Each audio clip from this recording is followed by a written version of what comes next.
So we're starting today a new topic of halacha, and we're actually starting the beginning of Shulchan Aruch Orach Chaim.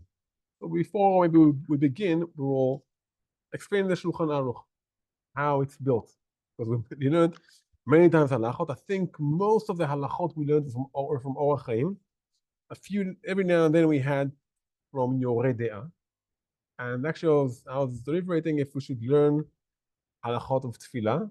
I thought might be more appropriated before Rosh Hashanah, before Yom Kippur, to learn a bit more about tefillah, davening, or to go to laws of kashrut, which are in Yoreh De'ah. So the Shulchan Aruch has 4 pieces, 4 parts, based on the Tur.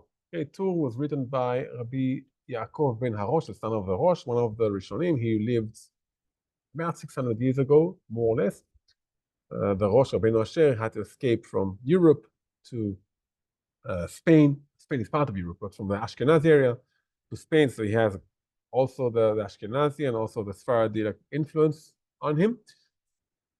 And his son, Rabbi Yaakov, he wrote a book of halacha.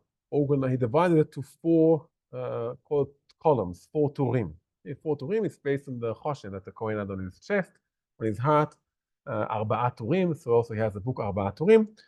The first tur is the first part, is about Orach Chaim, and that's the regular mitzvot, the regular halachot, the regular laws we have from the beginning of the morning, right when we wake up, until the end of the day, and it includes halachot which depend on time, like vacations, like the holidays. It ends with Purim, but we have beforehand Shabbat and Pesach, Shavuot, Sukkot, Yom Tov. So that's the Orach Chaim, the path of life, the daily halachot that we have. Another section we have, another tour, is Choshen Mishpat. Choshen Mishpat deals between issues of money between people, thieves, loans, witnesses, judges. So that's the halachot of Choshen Mishpat. The shortest section is Even HaEzer, halachot between husband and wife. How do you get married? How do you write a ketubah? How do people get divorced? And so on. So that's Even HaEzer. And another one is Yoreh De'ah. That talks about maybe Isurim, different mitzvot we have, which don't always fall into the category of one of the others. So we at Kashrut take a big section of Yoreh De'ah. The laws of Sefer Torah, the laws of a mezuzah, the laws of oaths, the laws of when the avilut chas v'lo when someone passes away, so mournings. It's not the regular daily halachot, so it's not in Orach Chaim. So all of these are in Yoreh De'ah. Okay, so that's how the Shulchan Aruch is divided. And we're starting from the beginning. Okay, our main focus for the next few weeks, B'ezrat Hashem, will be davening, will be tefillah. We're starting from the beginning, from the first moment we wake up our eyes. And I think most of us can say that when the phone or whatever it is, the clock, once used to have alarm clocks, right? Today we have a phone. When we hear it ring, so the first instinct we have is throw it out of the window, right? That's the instinct we have.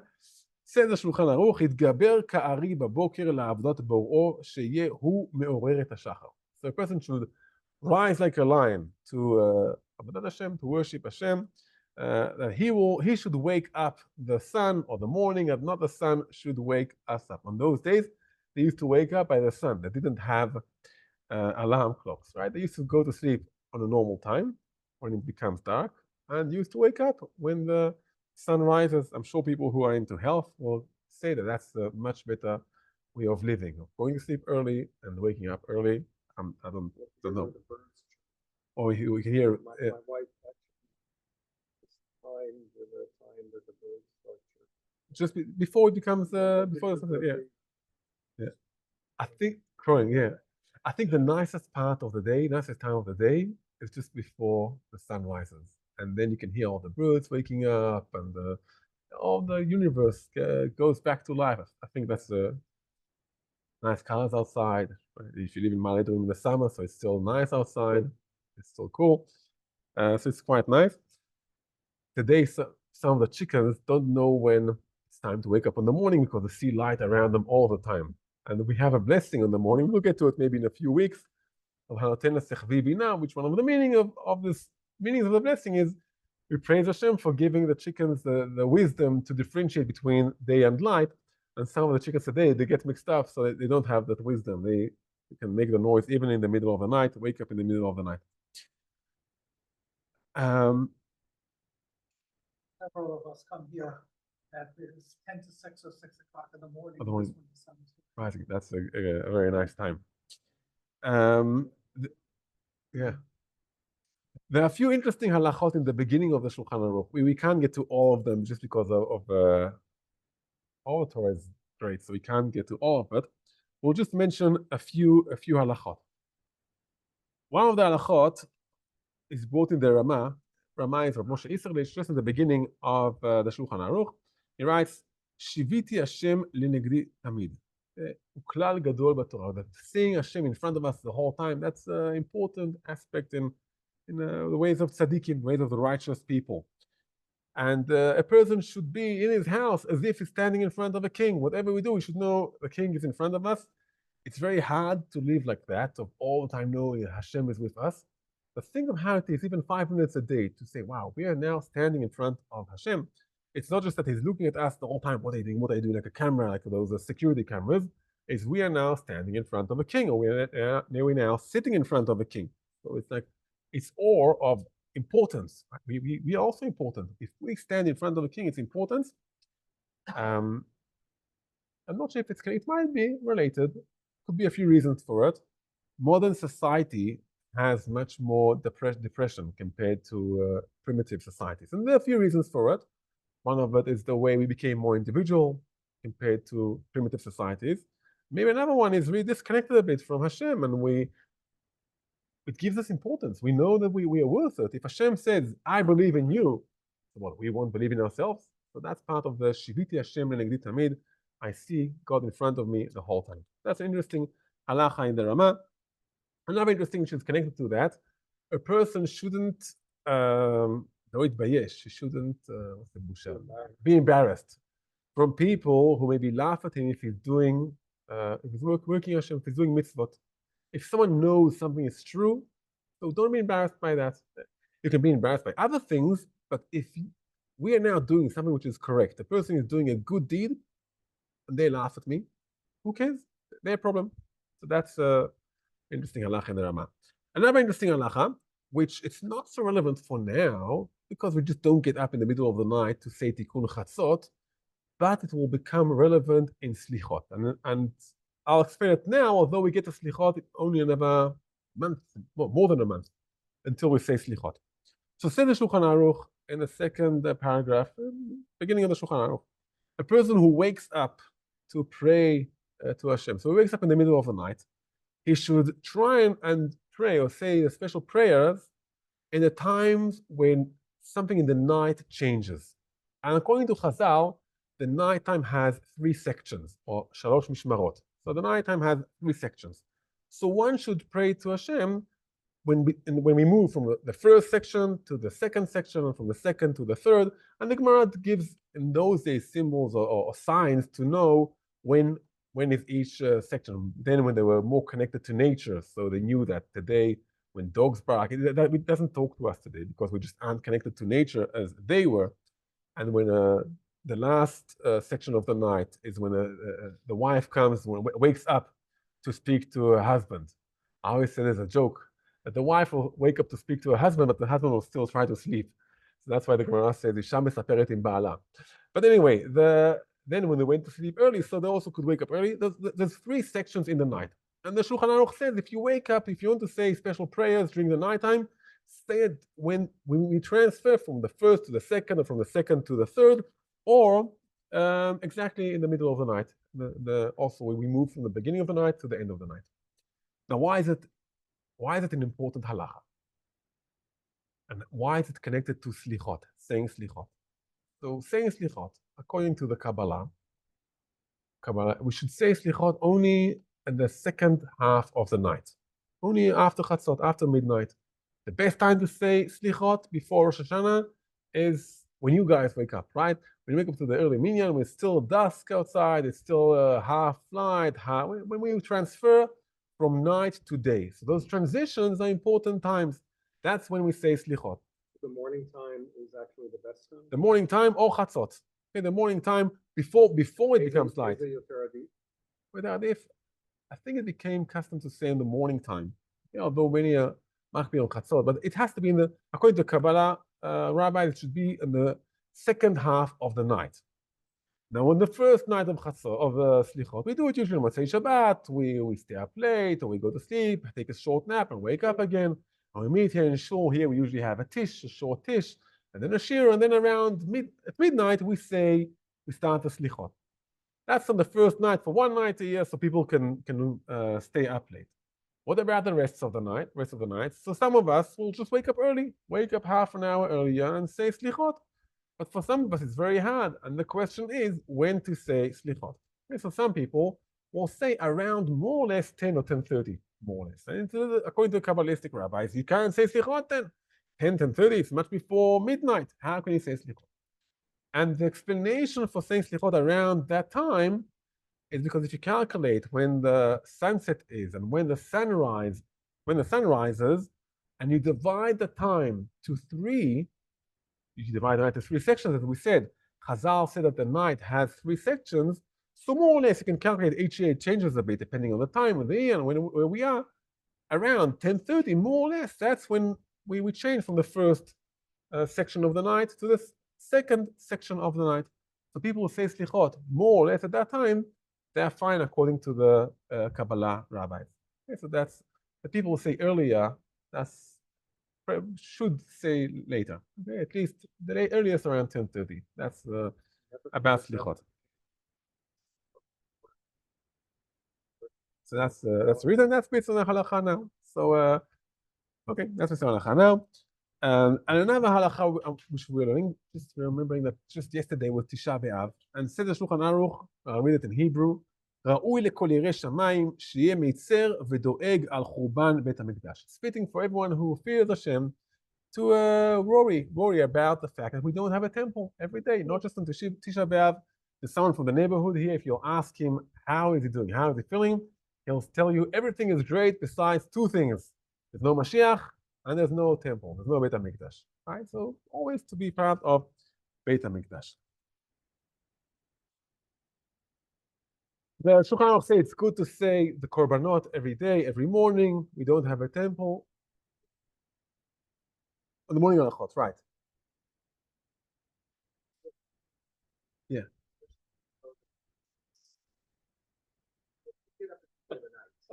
Yeah. Some of us more than have to say or people who get up, I don't know, several times, do they have to every time they get up to go to bathroom? Do they have to say the and go in So Asher Yatzar. So the main topic actually for tonight, maybe we'll just postpone to next week, was Netilat Yadayim, washing the hands. Okay, so hopefully we'll get to it. Right, so we'll get to it. Hopefully we'll get to it. Okay, because that was, we start from the bracha of Asher Yatzar, and okay. Yeah. Yeah. So yeah. So we I'm not sure if we'll get to Netilat Yadayim today, but we'll get to Asher Yatzar today, and then if not, so next week we'll get to Netilat Yadayim, because that's the beginning. That's the flow of halachot. Okay, so that's halacha, and the Shulchan says about korbanot. We should say the korbanot in the beginning of the siddur, and that's instead of us bringing sacrifices, bring korbanot to the Beit HaMikdash. So we finish the first chapter in Shulchan Aruch. I'm skipping to the 3rd chapter of Shulchan Aruch, which talks about Asher Yatzar. That I think already relates to one of your questions about Asher Yatzar, right? The Shulchan Aruch here brings a few Asher Yatzar is actually also here and also later. But the Shulchan Aruch brings first, how do you act in the bathroom? And we think, I said, God is always next to us, so we act like kings. We act like people of kings. And we won't go into all the halachot of what do we do, but just Remember, we are kings, we are sons of kings, so also in the bathroom, when we go to the restroom, so also then we act like sons of kings. Okay, so that's the Shulchan Aruch.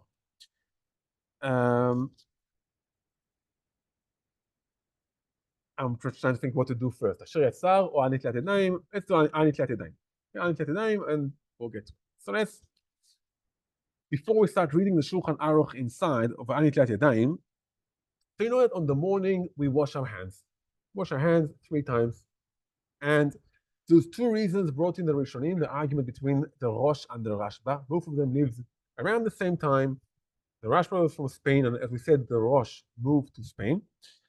And there's an argument, what's the reason for washing the hands on the morning, on Nagelwasser, right? They say in Yiddish. So the Rosh says, before we daven, we need to make sure our hands are clean. And before we daven, we need to make sure our hands are clean. And during the night, so we touch different parts of the body, and you can't daven when your hands aren't clean. So washing the hands is preparation for davening. That's the reason of the Rosh.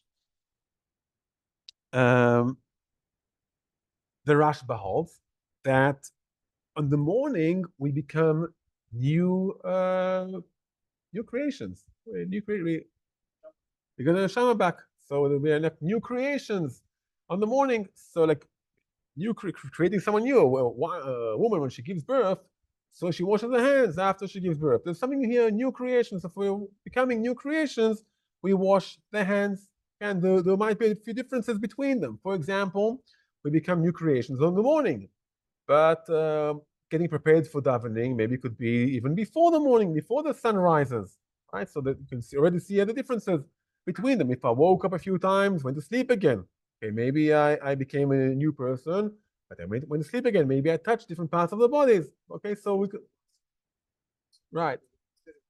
But becoming a new creation, become one. Yeah. Becoming a new creation, we say we become only once a day. Okay? Once a day, become a new creation. If you went to sleep and woke up, so you become a new creation once.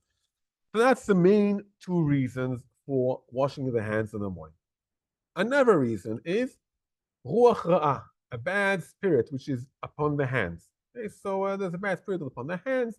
Should be careful not to touch different parts of the body before we wash the hands. There's a bad spirit on the hands.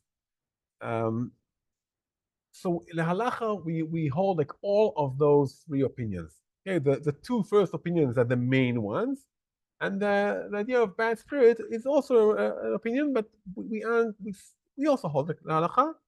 There's a famous story. I don't remember all details. There was a Graf Potocki, that's the name, a non-Jewish person who was, I guess, high in the rank in Europe, wherever he was, and he converted, and the Christians killed him. And the Graf said that when they killed him, he had such a high neshama that he took down there's less of this bad spirit on the morning. So we are posik also, we are choshesh, we think that there might be this bad spirit, but the main 2 reasons are all because we touch different parts of the body and we want to get ready for davening. So then maybe washing the hands will be only on the last time when we wake up, just before davening, or we become a new spirit, and that will be maybe in the first time that we wake up. Okay, so there's 2 different opinions. Both of them, we hold like both of them, and we will see the details. We're starting soon today. We'll see how much we get onto it. So I'm going according to the order of the Shulchan Aruch. Okay, although let's go just keep our as if order. And the first question is, what water can you use for washing the hands? And basically, you can use any water. Okay, when you wash the hands for the meal, so it has to be specific water. It has to be like water. It shouldn't change its color. But for washing the hands in the morning, it can be any kind of water. For example, you have water that can be it has tea inside. Let's say you have tea. Okay, it can be hot. Don't burn your hands, right? It could be hot water. Yeah, yeah, yeah. Yeah, salty water, water that that's so salty a dog can't drink for them. So we can't wash the hands with that kind of water before a meal, but On the morning, you can wash the hands with that. Usually today we have just regular tap water, so it's fine. But just we should know that halacha. For 3 times, is that Kabbalah? Oh, so 3 times. The 3 times are just exact good question because that brings us to the next say. I'll read it in Hebrew because you asked, and then we'll yeah, yeah. For drinking, because there might be poison of snakes inside it. I read it in Shulchan Aruch in Hebrew. ידקדק להראות עליהם מים 3 פעמים להעביר רוח רעה ששורה עליהם. So why do we wash the hands in the morning 3 times? And that's because of this bad spirit. And that's also the difference we have between washing the hands for the before a meal and washing the hands on the morning. Washing the hands before a meal, if the hands are clean and you wash your hands with a lot of water, once or twice is enough. You wash 3 times, we won't go into it now, but also before the meal, we wash the hands 3 times, we won't go into it now. But many times, especially today, once or twice is enough. The meal is 3 times. So the meal is 3 times. The meal is 3 times. Oh. And for the meal, many times, once or twice is enough. Okay, on each hand. We still wash 3 times for the morning, just not to go to get through, but usually once or twice is enough. With the amount of water we wash, the hands is usually clean beforehand. For this bad spirit, we need 3 times on each hand. Okay, so for the bad spirit, we need 3 times on each hand. According to the Gra. What is it? Or Ruach Ra. Bad wind. What it is, I'm not sure. I don't know. Something spiritual. That's why I'm calling it a bad wind on the hands. Yeah, I'm not sure what it is. That's there's the death. Yeah. Yeah. Make something rational out of it. Yeah. Yeah. Yeah, I'm not sure what it means. It's something spiritual. If you want to bring it, to something actual, maybe it's I'm not sure, different diseases on the hands. But that Hazal here means something spiritual. Okay, that's when they say something like that, I don't argue, and I say, okay, there's other reasons for it also. As I said, the main 2 reasons under Ruach. So I can live with it. There's something very makes sense. We become a new person, so we wash the hands for that, and also to get prepared, ready for davening, to clean our hands. That's the rational reasons. It's also a spiritual reason. So when we have 2 rational reasons and 1 spiritual, even a person who's rational, I think, can live with that. Jay Weinstein, here yesterday on Tisha B'Av, spoke about, do you remember what it was called? The bad spirit? The Tisha B'Av, and it followed through to like so many Gemaras. I forget what it was called because I never heard of it before. Okay. It's in the Gemara. It's like we do have Ruach Ra, right? The Gemara does mention it. The Gemara does mention it. And therefore, there's no different halachot. You won't discuss them so much about touching food beforehand, touching different parts of the body beforehand, but we should wash the hands anyway 3 times. What is that? Yeah, right. We should wash the hands 3 times, right? But we still have the other reasons. Okay.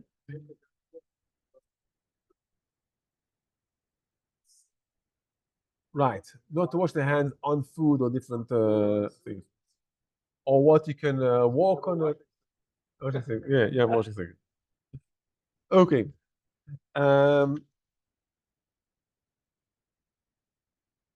Okay, but we usually use an atla, this washing cup for washing the hands, right?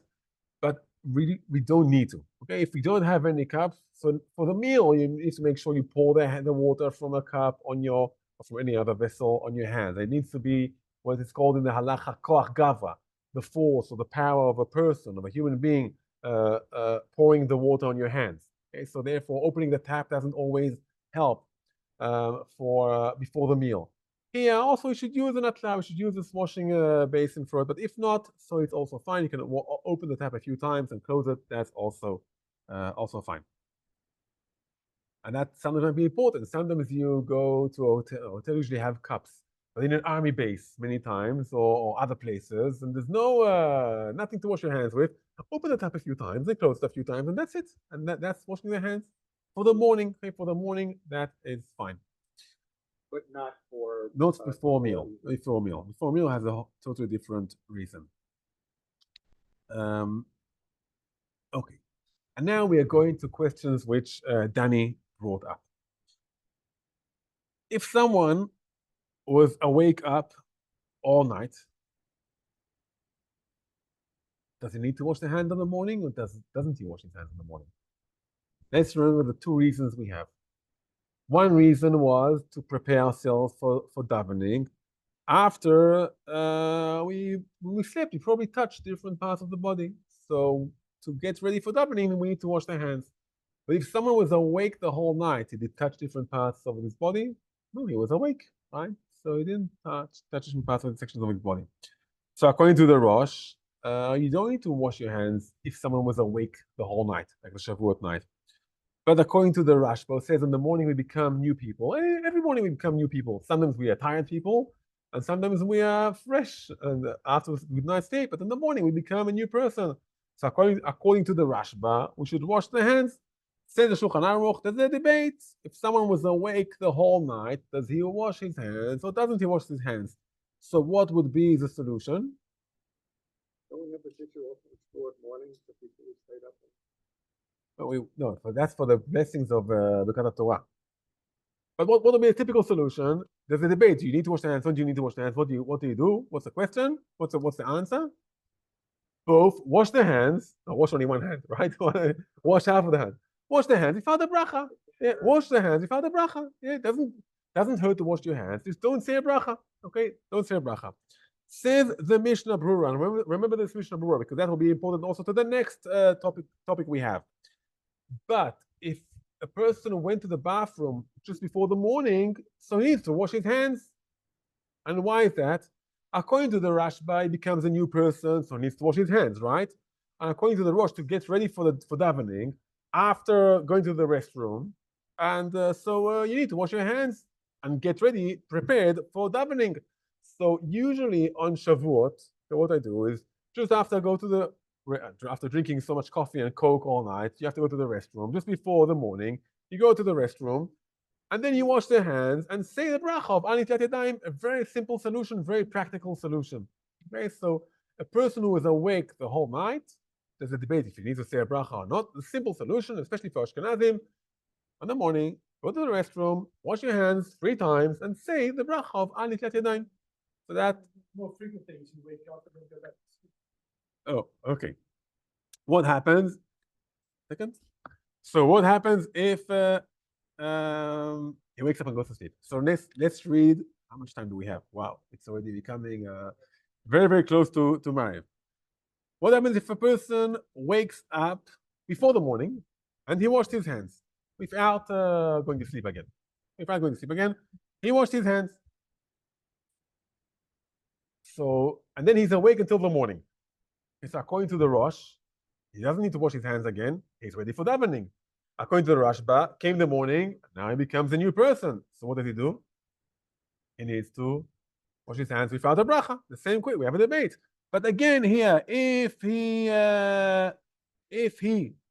goes to the restroom, so for sure he needs to wash his hands.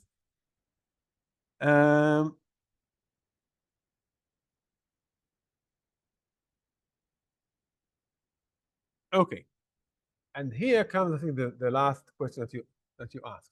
And that is a person woke up in the middle of the night and he washed his hands. Hey, washed his hands. The person, by the way, he wakes up in the middle of the night and he's not planning to and he's planning to go back to sleep again. He doesn't need to wash his hands 3 times. Okay? If you wake up just to go to the restroom, you don't need to wash your hands 3 times. Just clean your hands and that's it. What do you say? Is it dirty? No, you wash your hands, but not 3 times. So you can wash your hands. You can just wash your hands with soap and water, and that's fine. That's fine. Too tired of me. So wake up. So we wash your hands in the morning. On the morning. Yeah. So if you go back to sleep, before you go back, let's read the Mishnah Berurah, okay? Says the Mishnah Berurah, okay? If a person woke up and then in the middle of the night and he went back to sleep,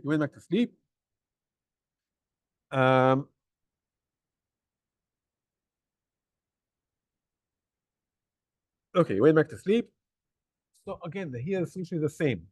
If he goes back to the, if he goes to the restroom again in the morning, so he says Netilat Yadayim, right? The same idea the whole time. If a person woke up in the morning, person who woke up, we'll just wrap it up here and we'll continue next week.